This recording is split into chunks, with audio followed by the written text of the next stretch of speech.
Ay digong, huwag ka na uling magtitiwala sa lahat ng mga nasa kongreso na bumaliktad sa'yo at ngayon nilalabanan ka. Huwag mong tutulungan yung bawat asong nagugutom dahil baka kagating ka uli nila. Minsan yung tulong ay nagdudulot ng peligro na mabibigla ka. Kahit magbigay ka ng palasyo sa langaw, babalik pa rin yan sa basura. Dahil kahit ang asin ay mukhang asukal at ang kalawang laging kinakapitan yung bakal. Kahit bigyan mo ng isang basong tubig, iinom pa rin yan sa kanal. At hindi lang ang libro ang pwede mong tawaging makapal.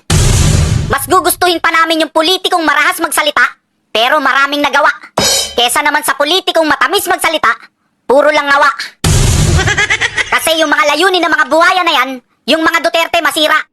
Kasi nung panahon ni Pangulong Duterte, yung mga korap hindi makaporma. Yung mga dating kaalyado ni Pangulong Duterte na bumaliktad, alam nyo na. Basta dun lang tayo sa tama, wag sa may tama. Nung panahon ni Pangulong Duterte, lahat tumino. Politiko, pulis, kriminal, pati sundalo. Yung mga dating bangag tumaba, nagbago.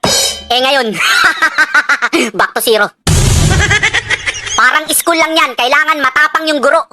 Pag yung teacher matapang, yung mga estudyante nakikinig, natututo. Lalaking masunurin, hindi pasaway, matino. Pero pag teacher mo bangag, malamya, yung mga estudyante lalaking masama at higit sa lahat, bobo. Tapos may mga bobong nagsasabi pa dyan, sobrang bait nga ni Bongbong eh. Love na love ko yan.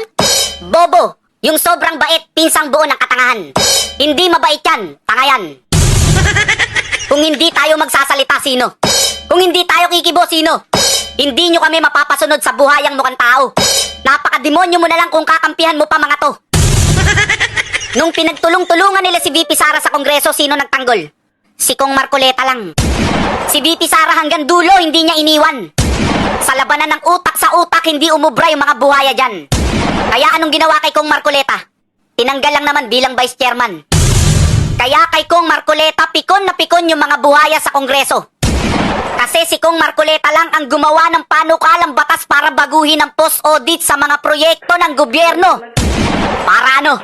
Para maiwasan ang bilyones na korupsyon sa gobyerno. Anong ginawa ng mga buhaya? Hindi sinuportahan ng kongreso. Bakit hindi sinuportahan? Kasi mawawalan sila ng kickback. Sarap pang sasampalin ng flip-flop. O kaya ng crocs para solid. Pag tinamaan ka, siguradong lilipad kasing layo ng tira ni Robert Bolick. Maangas ba? Mas maangas ka. Hindi ka na nababagay sa mundo namin. Kailangan mo nang pumunta sa mundo ng mga halimaw. Masyado ka ng malakas. Malakas ang tama. Wala ka nang makakalaban dito, hayop ka. Kaya sa Senado, walang patumpik-tumpik number 1, Rodante Marcoleta. Walang takot, lahat ng oligarchs binangga. ABS-CBN binangga. Meralco binangga. Kesa ikumpara nyo rito yung pondo yung binangga.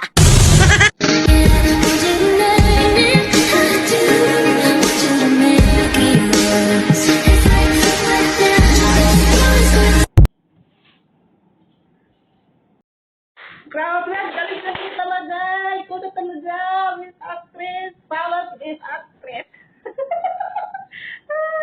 Sayang hindi ka lang talaga nag-artist dati, Kilay. Oo, I'm so proud of you. Kasi nga, kaya mo i-action yung mga nangyayari, yung mga gusto mong sabihin.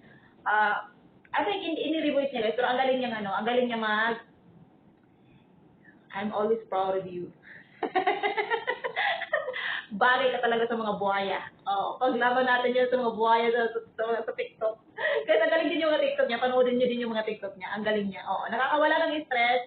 Alam mo, bihira kang makakita ng ganung defender. Kasi nga, kaya niyang ipaglaban kung sinong gusto niyang ipaglaban. Yan ang tunay. Kasi guys, yung mga Code of 30, walang hininging kapalit. Kumbaga, organic siya guys. Hindi siya yung naririnig mo lang, dahil ba malakas, doon sila. Hindi ganun yung mga product guys. Totoo. Kasi, kung anong paniniwala nila, yun na yun. Hindi sila yung sinong malakas, pwede ka bigyan ng ganun, ay kasama ka na sa kanila. Hindi ganun yung mga Duterte. Sobrang organic nila talaga. At sobrang pure. Oo. Kasi nga, ako, kung OFW ka guys, mararamdaman mo talaga yung pagmamahal ng tao ni Tate Digong sa mga OFW. Oh, ramdam na ramdam mo talaga yun. At yung mga anti-Duterte na ngayon, ng mga OFW, ang kapal ng mukha. Di ba? Nakikinabang kayo sa passport na 10 years. Tapos, slow. Di ba? Please like and subscribe.